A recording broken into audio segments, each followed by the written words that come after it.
As humans and to our benefit, we've been naturally made to avoid negative things, specifically our emotions and feelings.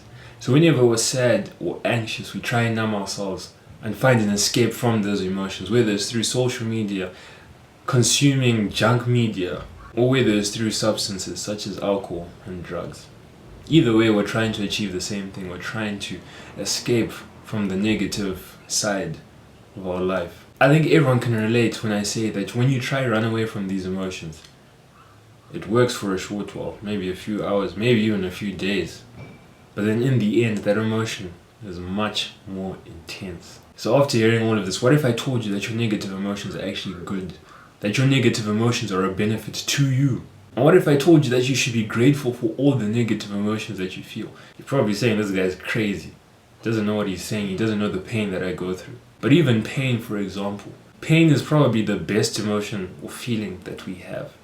Because pain is an indicator. Pain shows us that, you know what, you have done something wrong. Or you have been doing something wrong this whole time. Change your ways. Without pain, think about all the injuries that we'd have. Without pain, we'd probably be dead after 5 days. Imagine all the bones we would have broken, all the ligaments we would have torn, the muscles we would have torn.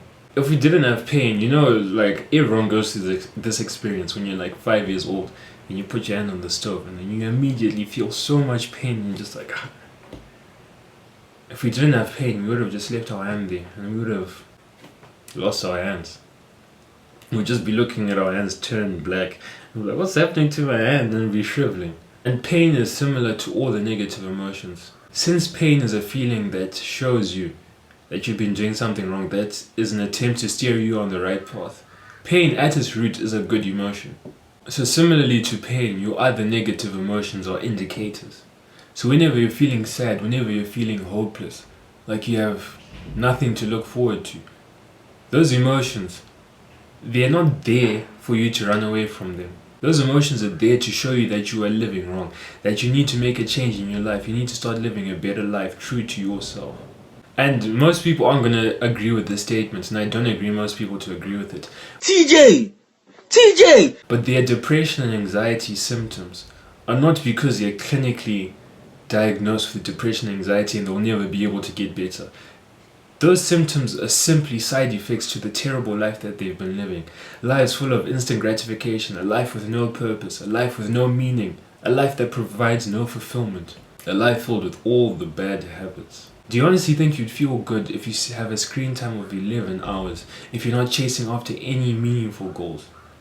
Do you think you'd be happy with yourself? Do you think that you deserve to feel happy, the good emotions? And I promise you, if you change your ways, if you change your habits, if you formulated some meaningful goals for yourself and strived after them and lived a life of purpose, you'd feel much better. Many of those depressive and anxiety...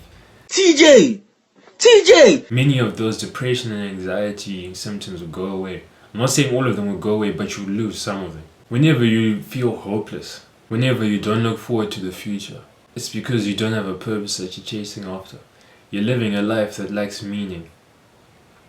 And meaning and a purpose in life, it doesn't have to be, I'm going to become the best this in the world. Your purpose could simply be, I'm going to become the best father for my children. I'm going to become the father that I wish I had.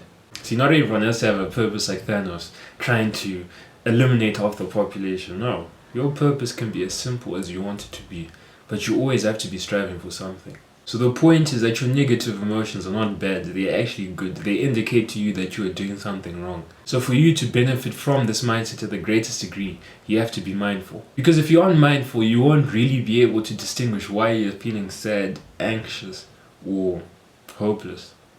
Obviously, there are times where it's going to be blatantly obvious why you're feeling that negative emotion. But most times you need to be mindful and really dive deep down to know, you know what, why am I feeling this way? I think there's going to be a video, I don't know which side it's going to be, but I'm linking a video where I explain the benefits of mindfulness and how to cultivate that skill. So if you haven't watched that video, watch it now. So from now on, I want you to adopt this mindset that your negative emotions are good, and in fact they're the obstacle. And oftentimes the obstacle is the way. So once you get over that negative emotion, once you find out why you are feeling that way, you can improve your life. So whenever, or the next time you're feeling sad, the next time you're feeling anxious, the next time you're feeling hopeless, ask yourself why. And I promise you, if you dig deep enough, you'll find the answer to that question. And then the answer to that question is the key to improving that aspect of your life. If you adopt this mindset that your negative emotions are good and they're indicators, the future will be bright. And I promise you, 6 months from now, you'll be thanking yourself for adopting this mindset.